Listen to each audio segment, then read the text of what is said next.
हा कार्यक्रम जॉय स्मायर मिनिस्ट्रीच्या भागीदारांमुळे आणि मित्रपरिवारांमुळे शक्य झाला आहे. हे फारच सोपं आहे. तुम्ही वापरा किंवा मग गमवा.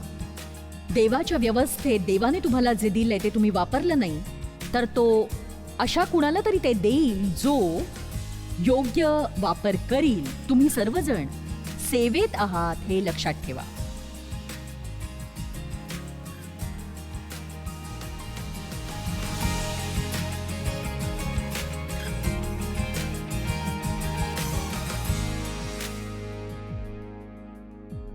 आता तुम्ही कदाचित रुपयांच्या दृष्टांताशी परिचित असाल. तुमच्यापैकी किती जणांना मत्तई अध्याय 25 मधला रुपयांचा दाखला ठाऊक आहे, ज्यात परदेशी जाणारा एक मालक आपल्या दासाच्या हातात त्याची मालमत्ता सोपवून देतो आणि त्यांनी त्यावर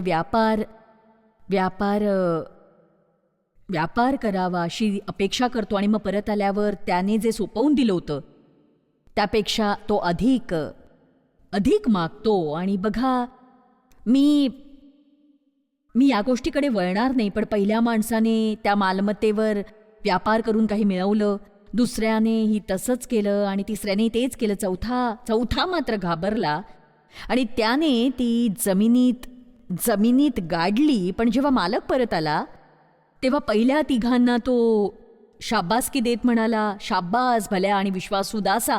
त्या धन्याने सगळ्यांना सारखीच मालमत्ता दिली नव्हती, त्यांना हाताळता येईल तेवढीच दिली होती त्याने. तर देव सगळ्यांकडून सारखीच अपेक्षा करत नाही. सगळ्यांना 120 पुस्तकं लिहिणं शक्य नसतं. सगळ्यांना एकसारखं काम दिलेलं नाहीये. आणि बघा, जसं फेल गातो तसं आपण सगळे नक्कीच गाऊ शकत नाही, पण आपण जे करू शकतो ते देवाने दिलेल्या दानामुळे करू शकतो आणि ते त्याने इतरांसाठी दिलेलं आहे हे लक्षात घ्या. ऐकताय ना? म्हणून एखादी व्यक्ती खूप छान गात असेल आणि मी तिथे बसून त्याची ईर्ष्या करत असेन तर तो निव्वळ मूर्खपणा आहे. कारण देवाने त्याला स्वतःसाठी ते दान दिलेलं नाही, तर तुम्हाला आशीर्वादित करण्यासाठी ते दिलेलं आहे. देवाने मला संदेश देण्याचं वरदान दिलंय, त्यामुळे मी देवाचं काम करते. माझ्यासाठी नाही, तर तुमच्यासाठी. माझ्यासाठी नाहीये. माझ्या कामाचा मी आनंद लुटतेय, पण मी माझं काम करते आणि आनंद तुम्हालाही मिळतोय, हो ना? तुम्हाला मागच्या खोलीत बसून प्रत्येक दिवशी गायची किंवा वाद्यांची प्रॅक्टिस करायची, नोट्स पाहायची गरज नाहीये, कारण ही कामं इतर लोक करतात आणि त्यासाठी ते आहेत. तसंच देव आपल्याला लहानसे काम देतो जे आपण करू शकतो आणि मग तो आपल्याकडून अधिक फळाची अपेक्षा करतो, कारण तो बहुगुणित करणारा देव आहे म्हणूनच. आणि तो शेवटचा माणूस म्हणाला, मी भ्यालो व तुमचे 1000 रुपये मी जमिनीत लपवून ठेवले, तुमचे तुम्हाला मिळाले आहेत. प्रभूने त्याला दुष्ट, आळशी आणि रिकाम टेकडा असं म्हटलं. आणि तो म्हणाला, ते त्याच्यापासून घ्या आणि ज्याच्याकडे सगळ्यात जास्त आहेत त्याला द्या. तर ही अगदी सोपी गोष्ट आहे की देवाच्या व्यवस्थेत जर तुम्ही देवाने दिलेलं वापरलं नाही तर देव तुमची संधी काढून ती इतरांना सोपवून देईल. तुम्ही सगळेजण सेवेत आहात हे लक्षात घ्या. आता मी तुम्हा प्रत्येकाला घोषणा करते,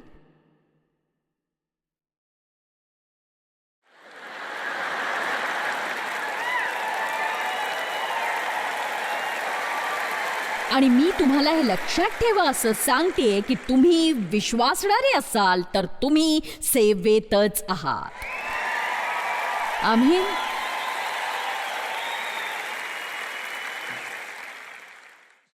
आता व्यस्त राहण्यातल्या शापाकडे वळूया. किती जण खूपच व्यस्त असतात? चला आता निरर्थक करणं मला सांगू नका. चला, माझी एक नात 8 वर्षांची होती तेव्हाची गोष्ट आहे. आता ती 18 वर्षांची आहे आणि ती इथं प्रभूच्या सेवेमध्ये आहे. आणि ॲबी, मला ठाऊक नाही तुला हे आठवतं की नाही, पण तू जे काही म्हणाली होतीस ते अचूकपणे मी आठवू पाहते. तर तिच्या पेपरमध्ये एक प्रश्न विचारला होता की तुला एखाद्याला एखादी भेट द्यायची असेल तर तू काय देशील? तेव्हा ती म्हणाली की मला एखाद्याला भेट द्यायची असेल तर मी माझ्या आजीलाच देऊन टाकीन, कारण ती नेहमीच व्यस्त असते खूप. आणि म्हणून याची नोंद घ्या की ती 8 वर्षांची होती आणि तिला कळलं की तिची आजी नेहमीच व्यस्त असते. त्यामुळे इतकंही व्यस्त राहू नका की तुमच्या जीवनातल्या महत्त्वाच्या व्यक्तींसाठी तुमच्याकडे अजिबातच वेळच उरणार नाही. आणि बघा, आपल्या मुलांना टीव्हीला चिकटवू नका, त्यांच्याशी बोलत जा.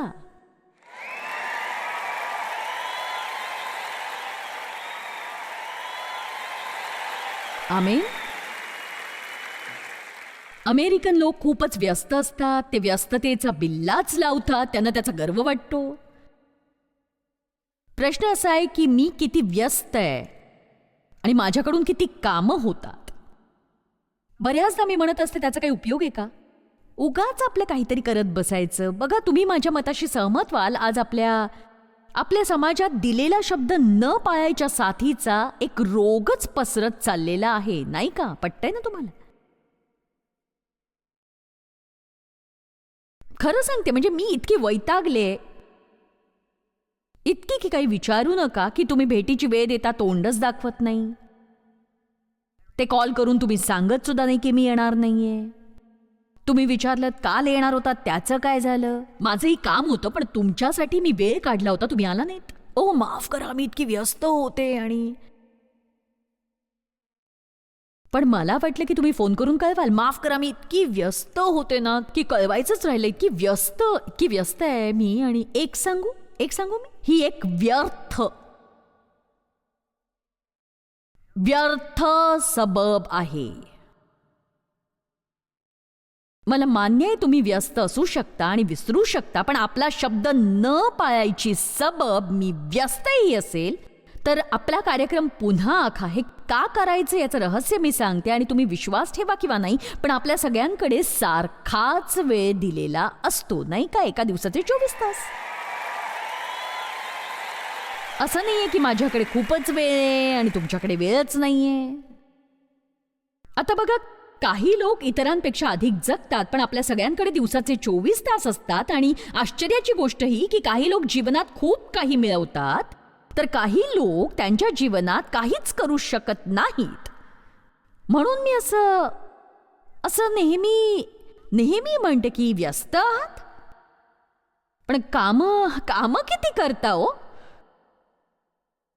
तुमचा दिवस संपतो तेव्हा दाखवायला काय असतं? तुमचं जीवन संपेल तेव्हा दाखवायला काय असेल हो तुमच्याकडे? किती चांगले मित्र असतील तुमच्याकडे, सांगा मला. असतील ना मित्र? अशा गोष्टीत तुम्ही आपला वेळ गुंतवा. आणि बघा, हे सांगताना मी कुणाला तुच्छ लेखत नाहीये किंवा माझी आई आणि वडील दोघांचंही निधन झालं आणि प्रभूची स्तुती असो, ते दोघेही स्वर्गात आहेत. ते चिडू शकत नाहीत आणि मी जे सांगणार आहे त्यावर ते चिडू शकणार नाहीत. पण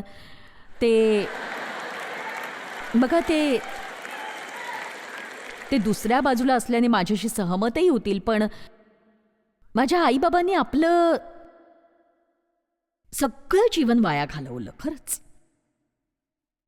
माझे बाबा 86व्या वर्षी वारले. त्यांच्या कोणत्याच गोष्टीविषयी त्यांना पर्वा नव्हती. त्यांना कोणी मित्र नव्हते. माझे आई आणि बाबा मरेपर्यंत मी त्यांची काळजी घेतली आणि आम्ही त्यांना खूप चांगलं वागवलं. पण माझ्या जीवनात घडलेल्या गोष्टींमुळे ते मला माझे सख्खे आईवडील आहेत असं कधी वाटलंच नाही, कधीच नाही. आणि माझा एक भाऊ होता ज्याने अंमली पदार्थांच्या आहारी जाऊन आत्महत्या केली होती आणि त्याच्याकडे काही पैसे नव्हते. तो स्वतःची काळजी घेऊ शकत नव्हता. तो आजारी पडला. बघा, जीवन ही देवाची देणगी आहे हो. तुमचा प्रत्येक दिवस ही एक भेट आहे आणि ती मोलाची आहे. आणि जेव्हा मी म्हणते की तो वाया घालवू नका, तेव्हा मी असं नाही म्हणत की तुम्ही सतत काम करत राहा. म्हणजे देवाची योजना समजून घ्या आणि त्याची इच्छा ओळखा आणि तुम्हाला काय करायचं ते जाणून घ्या आणि केवळ भावनांच्या आहारी जाऊ नका. बघा, जेव्हा तुमच्या घरात काही काही समस्या उद्भवते तेव्हा तुम्ही काही दिवस घरी थांबून ते सगळं नीट सुधारायला हवं. आणि एखाद्याने तुम्हाला कॉल करून कुठे बोलावलं तर भावनिक होऊन बाहेर जाणं योग्य नाहीये. तुम्हाला नाही म्हणता आलं पाहिजे आणि ज्या गोष्टी आत्ता करायला हव्यात त्याच तुम्ही करायला हव्यात. पण अशी वेळ असते की तुम्हाला दिवसभर काम करावं लागतं. माझ्या बाबतीतही असं व्हायचं. तेव्हा सर्वोत्तम उपाय हाच होता, काहीच काम करायचं नाही, फक्त सोफ्यावर बसून दिवसभर चित्रपट बघत बसायचे. आणि जर तुमची ती गरज असेल तर ते व्यर्थ नाहीये. पण तुम्ही रोज तेच आणि तसंच करत असाल तर मग नक्कीच समस्या उद्भवेल. तेव्हा फक्त व्यस्त न राहता योग्य संतुलन राखा. आणि बघा, मला काय म्हणायचंय ते ऐका. तुम्ही आपला वेळ हा महत्वाच्या गोष्टींमध्ये गुंतवा. जी गोष्ट तुमच्यासाठी खरंच महत्वाची आहे त्यासाठी तुम्ही वेळ द्यायला हवा. नक्कीच.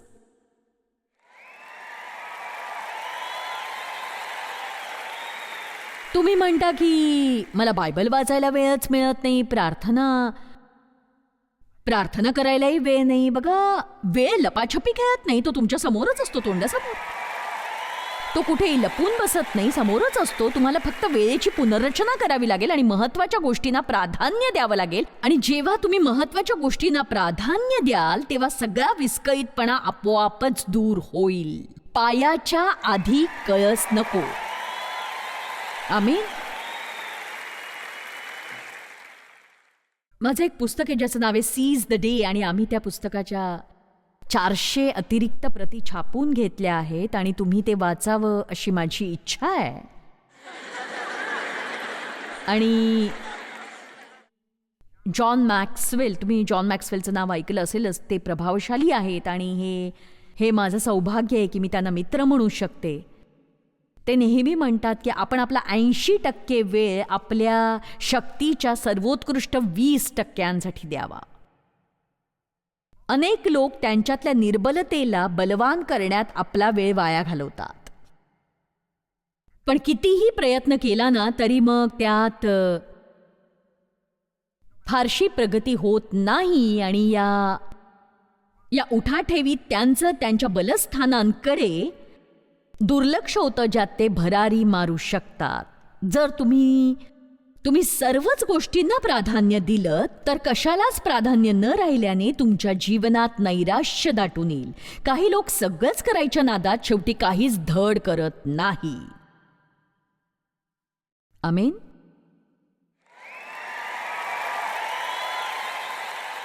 पीटर ड्रकर म्हणतात, अनावश्यक कामं पूर्ण शक्तीने करण्या इतका मूर्खपणा दुसरा कुठलाच नाही. मी हे पुन्हा सांगतेय, अनावश्यक कामं पूर्ण शक्तीने करण्या इतका मूर्खपणा दुसरा कोणताच नाहीये, कोणताच नाही.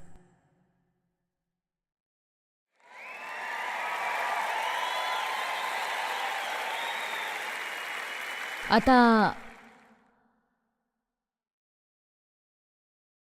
आपण जे करणं गरजेचं आहे ते फिलिप्पिकरास 1 मध्ये सांगितलंय.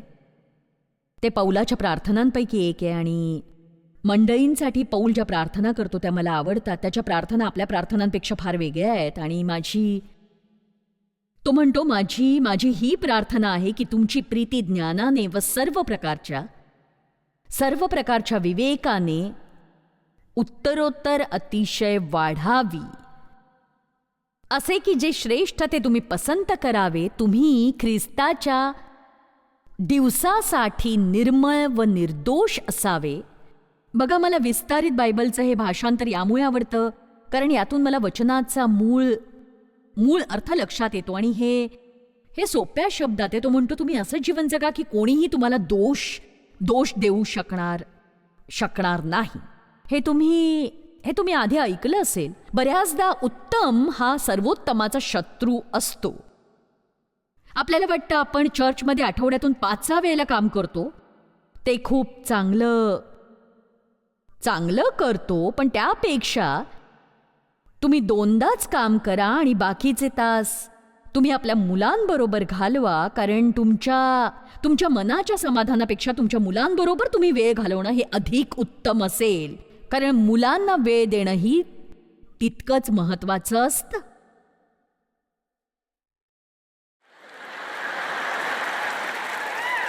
इंटरनेटवरून त्यांनी सगळं काही शिकणं हे तितकं महत्वाचं नाही. त्यांच्या वृत्तीमुळे तुम्ही त्यांच्यावर खेकसता ते सुद्धाही बरं नाही. चला आता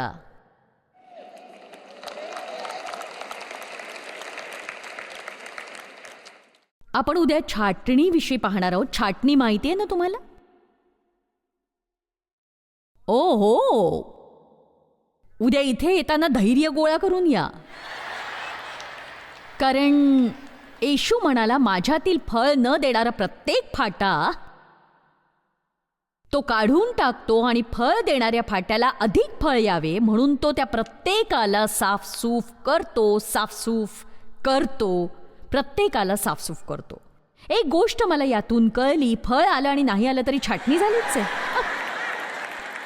दुसऱ्या शब्दात मुख्य गोष्ट ही की देव तुम्हाला एकटं सोडणार नाही आणि तसंच राहू देणारही नाही. आमेन.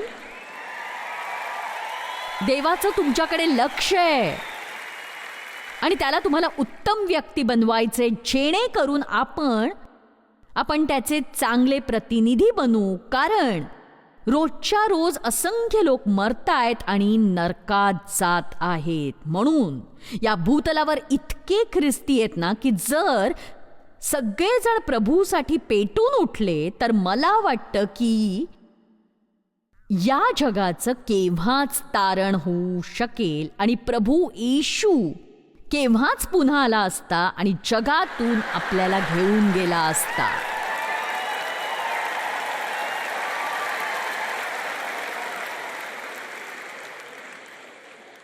तुम्ही घरी जाऊन पूर्वीच्याच गोष्टी करत बसू नका, तर आता घरी जाऊन पूर्वीपेक्षा अधिक चांगलं वागा आणि एखाद्याचं भलं करा.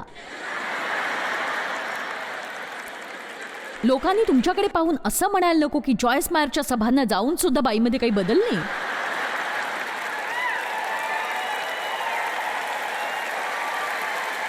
त्यांनी तुमच्यात असा बदल बघावा की पुढच्या वेळेला स्वतःहून ते तुम्हाला इथे पाठवतील. कृपया जा.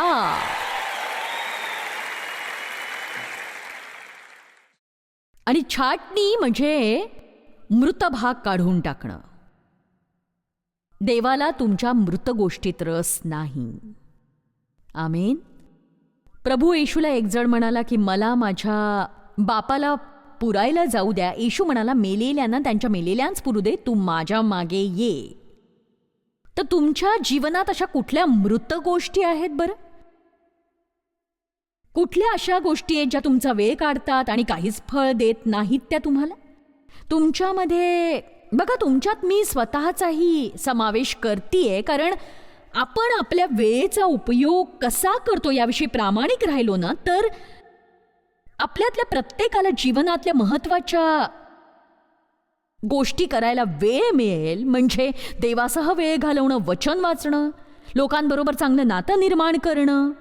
पैसा मिळवण्यापेक्षा खरं तर या गोष्टी अधिक महत्वाच्या आहेत. हो, आलं ना लक्षात? आपण यशाची शिडी चढण्यात बराच वेळ घालवतो. तुमचं सगळं जीवन यातच खर्च करू नका, कारण तुम्ही जेव्हा शिखरावर पोहोचता तेव्हा तुम्हाला कळतं तुमची शिडी चुकीच्याच इमारतीला टेकली होती आणि तुम्हाला हवं ते मिळतं पण ती तुमची गरजच नसते. आणि म्हणूनच फक्त व्यस्त राहू नका, तर चांगलं फळ देत राहा. असं जीवन जगा की तुम्ही 90त असताना आणि फार वेळ राहिला नसताना मागे वळून पाहाल तेव्हा काही न केल्याचं दुःख होणार नाही तुम्हाला. मी माझ्या जीवनात कठोर परिश्रम घेतले आणि मी बिकट परिस्थितीतून गेले. मला सांगायला आनंद वाटतो की जर प्रभू येशू आज आला तर मी एक वारसा मागे सोडलाय आणि मी गेल्यानंतर लोकांना वर्षानुवर्ष त्याने मदत होत राहील हे नक्की आहे. आणि बघा कोणीतरी माझी आठवण काढेल. आमेन. बघा, बऱ्याचदा लोक जग सोडून जातात आणि कुणालाही त्यांची आठवण येत नाही, कारण त्यांनी काही केलेलंच नसतं. आणि बघा, फक्त ओरबाडणारे बनू नका, तर असे लोक बना जे देतही राहतात. तुम्ही कुठेही गेलात तर इतरांचं जीवन सुंदर बनवा. जिथे जाल तिथे लोक जोडा, मग तुम्ही सुखी व्हाल. पण मी सध्या तरी कुठेच जात नाहीये. ओ नाही, मी बऱ्याच वेळेपासून तुम्हाला चिडीच आणतेय, नाही का? माझं मुख काम करतं म्हणून त्यांनी मला धक्का दिला तरी माझी काही हरकत नाही.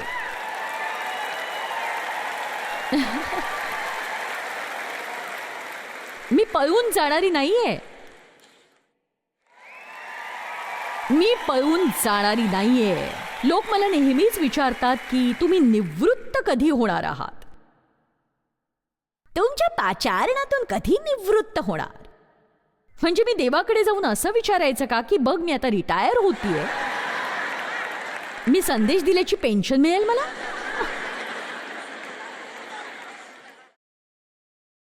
लूक अध्याय 10 वचन 38.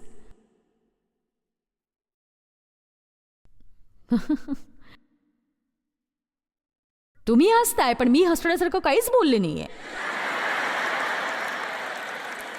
मग ते पुढे जात असता तो बेथानी नावाच्या एका गावात आला. तेव्हा मार्था नावाच्या स्त्रीने त्याचे आपल्या घरी स्वागत केले. तिला मरिया नावाची एक बहीण होती. तीही प्रभूच्या चरणांजवळ बसून त्याचे भाषण ऐकत राहिली. तेव्हा मार्थेला फार काम पडल्यामुळे तिची तारांबळ उडाली आणि ती पुढे येऊन म्हणाली की प्रभूजी, माझ्या बहिणीने माझ्या एकटीवर कामाचा भार टाकला आहे, याची आपल्याला पर्वा नाही काय? मला सहाय्य करायला तिला सांगा.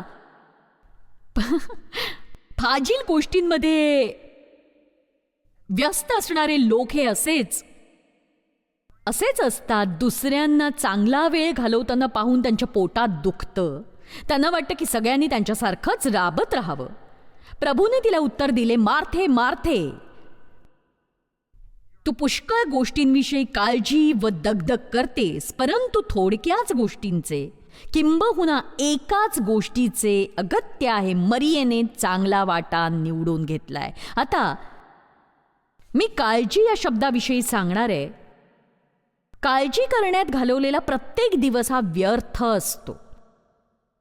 का सांगू? कारण काळजी केल्याने काहीच बदलत नाही. नक्कीच बायबल म्हणतं की तुम्ही काळजी केल्याने आपल्या आयुष्याची दोरी वाढवू शकणार नाही. काळजी भलं करत नाही. ते एका डुलत्या खुर्चीत बसून दिवसभर डुलण्यासारखं आहे. तुम्ही व्यस्तच असता पण त्याच ठिकाणी अडकून पडता. मला असं नाही म्हणायचं की मी कधी काळजीत पडलेच नाही, पण त्यामुळेच मला जाणवलं की काळजी केल्याने परिस्थिती बदलणार नाही, उलट वेळच वाया जाईल. त्यामुळे आणखी एक पूर्णपणे वेळ घालवणारी गोष्ट म्हणजे स्वतःची कीव करणं. चला तर आपल्या संदेशाचा समारोप चांगला करू.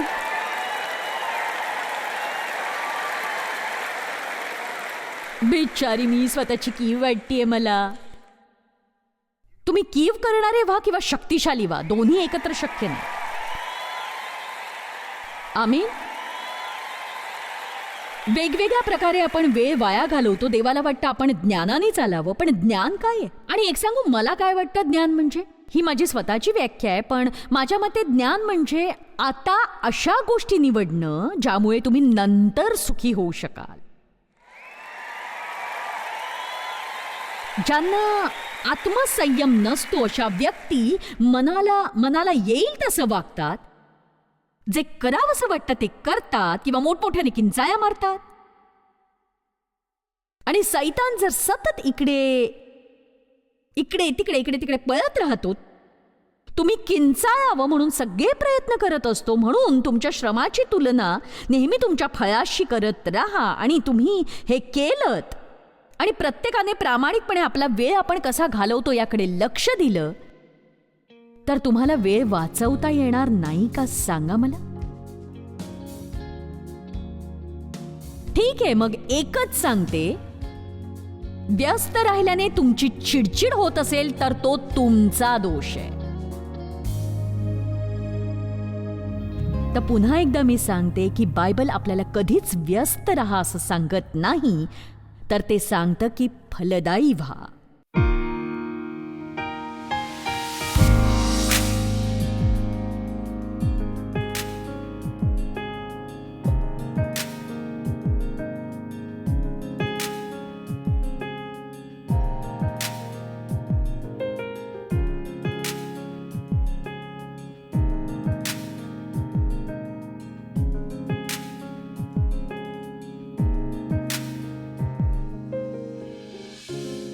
हा कार्यक्रम जॉयस मायर मिनिस्ट्रीच्या भागीदारांमुळे आणि मित्रपरिवारांमुळे शक्य झाला आहे.